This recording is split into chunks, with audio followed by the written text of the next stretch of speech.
Assalamualaikum warahmatullahi wabarakatuh. Bismillahirrahmanirrahim. Alhamdulillahi wa kafa. Wassalatu wassalamu ala imami ahli safa wal wafa, Sayyidina Muhammadinil Mukhtaril Mustafa, wa alihi ahli safa wa sahbi ahlil wafa, wa man tabi'ahum bi ihsanin waqtafa. Amma ba'du. Saudara-saudaraku yang dirahmati oleh Allah Subhanahu wa ta'ala, tidak bosan-bosannya marilah kita terus-menerus mengkaji ilmu yang kita ambil dari kitab Wasiyatul Mustafa, wasiat Nabi kepada salah satu sahabat terdekat beliau, yang juga menantu beliau, yang juga dijuluki Babul Ilmi, pintu memasuki kota ilmu.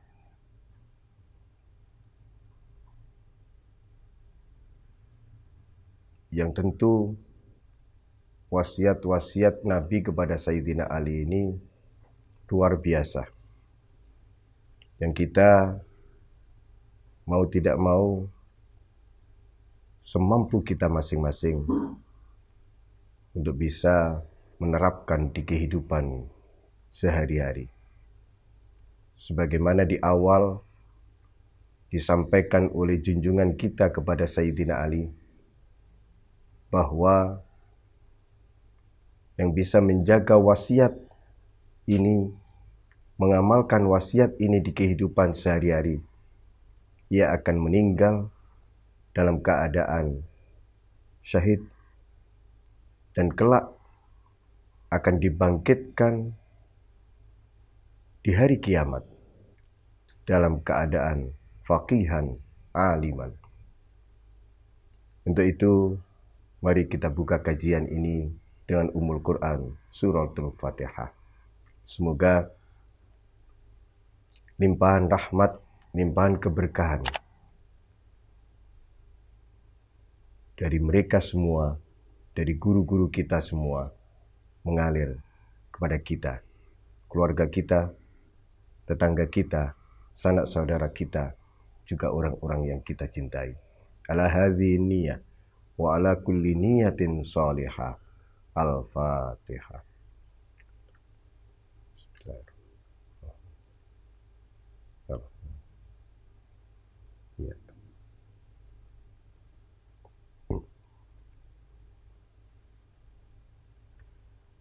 Masih melanjutkan tentang 5 kelompok orang yang dibenci oleh Allah.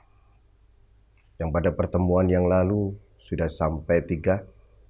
Sekarang kelompok yang keempat dan kelima.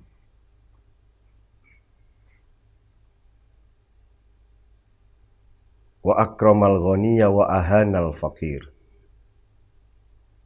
Kelompok keempat, orang-orang yang dibenci oleh Allah adalah mereka yang memuliakan orang kaya. Memuliakannya karena kekayaannya. Termasuk di dalamnya adalah memuliakan pejabat karena jabatannya, dan seterusnya. Singkat kata, di dalam Islam dilarang berlebihan di dalam memuliakan dan menghormati orang lain yang tidak karena Allah dan Rasul-Nya. Diperintahkan untuk memuliakan dan menghormati orang lain, siapapun mereka, asal landasannya adalah memuliakan dan menghormatinya karena Allah dan Rasul-Nya. Rasulullah SAW di dalam salah satu sabda beliau, la'anallah man akramal ghaniya liginahu. Allah melaknat orang yang memuliakan orang kaya karena kekayaannya. Wa la'anallahu man ahanal faqira li faqrihi. Allah juga melaknat orang yang menghina, merendahkan orang miskin, fakir miskin karena kemiskinannya.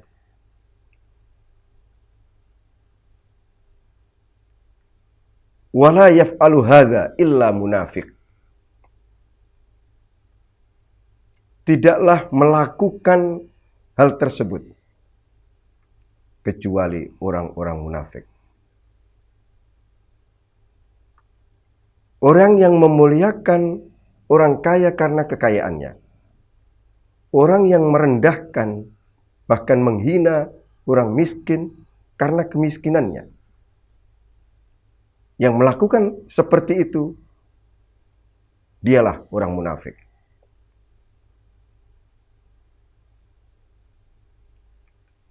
Lanjutan dari hadis tersebut, waman akramal ghaniya li ghinahu wa ahanal faqira li faqri summiya fis samawati aduwallah wa aduwal anbiya. Orang yang melakukan hal tersebut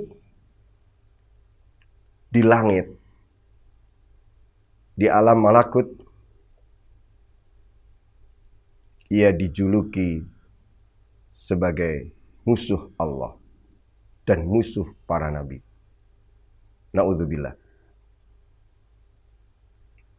Dampak berikutnya dari memuliakan orang kaya karena kekayaannya, merendahkan orang miskin karena kemiskinannya. La yustajabu lahu da'watun wa la yuqda lahu hajatun. Doanya tidak diijabah oleh Allah. Permohonannya tidak dikabulkan oleh Allah. Dan tidak satu hajatnya, tidak satu kebutuhannya dipenuhi oleh Allah. Saudara-saudaraku yang dirahmati oleh Allah Subhanahu wa taala. Salah satu hadis yang juga masyhur, Rasulullah sallallahu alaihi wasallam bersabda, "Man tawaddu'a li ghaniyyin lighinahu faqad dhahaba thulutsa dinihi."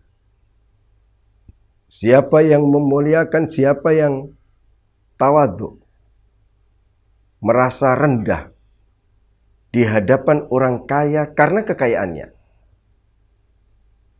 sungguh telah hilang darinya 2/3 agamanya. Sekali melakukan itu, 2/3 agamanya hilang.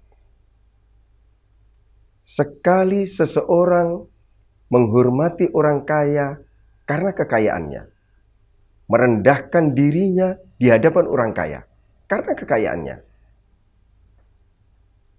apalagi sampai bermental seperti kata menjilat, 2/3 agama orang tersebut hilang. Lantas, bagaimana halnya dengan kita diperintahkan oleh Allah dan Rasul-Nya untuk menghormati siapapun? Kita boleh menghormati orang kaya. Dasar syariat yang memperbolehkannya adalah bisa dilihat di kitab Nasaihul Ibad. Anna syari'a ayyakuna ta'zimun nas li ajli salahihi wa li ajli ilmihi. Tuna ta'zim li ajli malihi. Bahwasannya menghormati orang lain, memuliakan orang lain, dasarnya adalah karena kesalehan orang tersebut, karena ilmu orang tersebut, bukan karena hartanya. Misal, ada orang kaya, ia dermawan, Kita diperintahkan oleh syariat untuk menghormati orang kaya tersebut. Bukan karena kekayaannya, tapi karena kedermawanannya. Kita diperintahkan oleh syariat untuk menghormati orang-orang yang berilmu. Para alim, para ulama. Itu dasar penghormatan kita karena keilmuan mereka. Karena kealiman mereka. Karena sifat-sifat soleh mereka. Karena ibadah mereka, kedekatan mereka dengan Allah, dan seterusnya.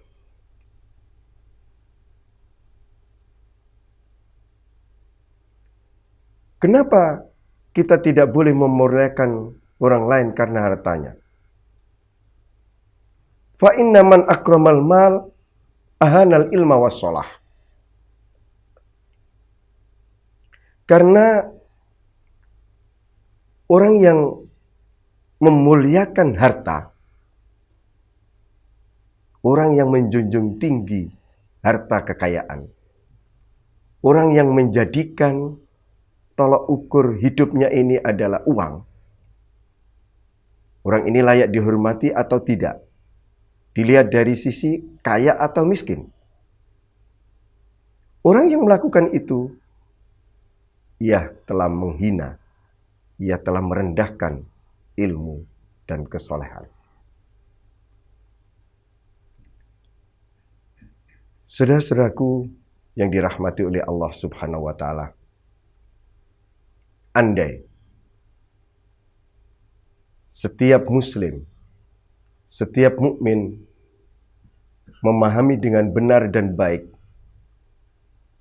sabda Nabi ini, niscaya ia akan menjadi muslim dan mukmin terhormat. Ia tidak akan datang kepada orang kaya dengan merendahkan diri, dengan mengemis, dengan meminta sesuatu, dengan meminta belas kasihan, dan seterusnya.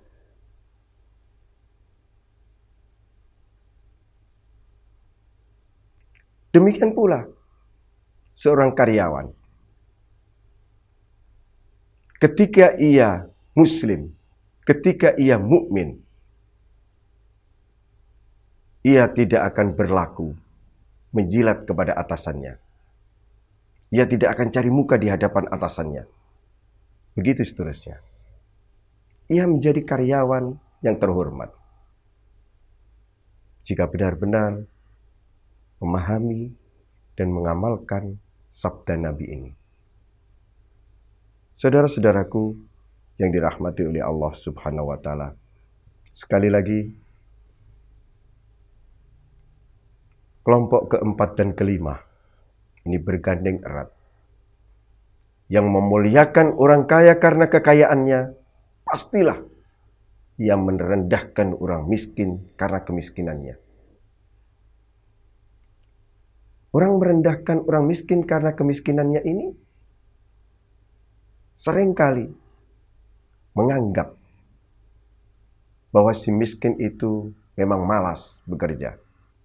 Si miskin itu memang ya macam-macam lah. Ia lupa bahwasannya Allah sengaja memberikan kelebihan kepada sebagian orang.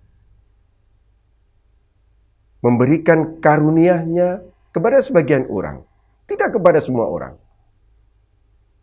Memberikan kekayaan kepada semua orang. Dan seterusnya. Ini agar roda kehidupan berputar sebagaimana mestinya. Ini yang diharapkan oleh Allah. Bahwa ketika kita kaya, sekali lagi, bukan karena kepintaran kita berusaha, kecakapan kita dalam bekerja, karena kehebatan kita di dalam mengelola keuangan. Bukan.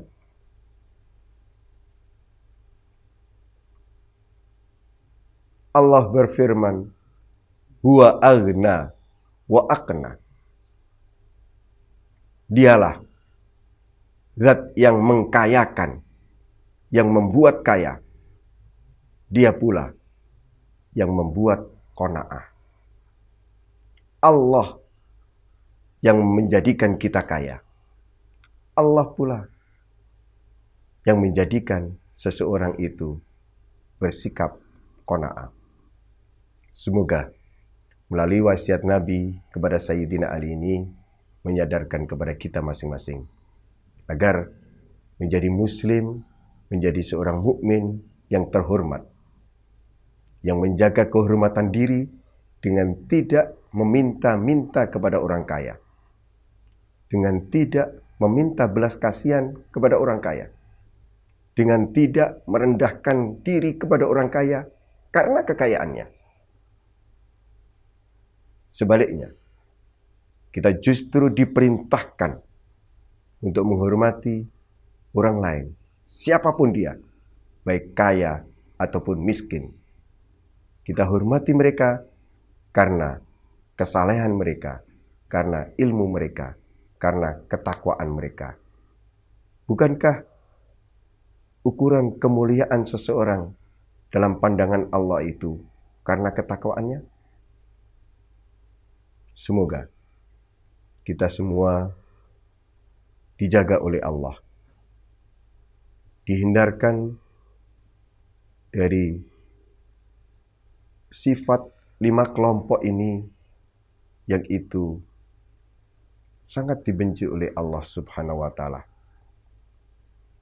Yang secara otomatis ketika kita diberi daya dan kekuatan untuk menghindar dari berbuat sebagaimana 5 kelompok ini, semoga mengarahkan kita untuk menjadi hamba-hamba yang dicintai oleh Allah Subhanahu wa Ta'ala.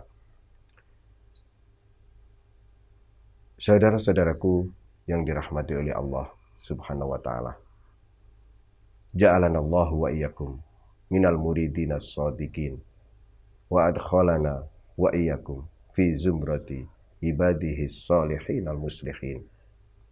Wassalamualaikum warahmatullahi wabarakatuh.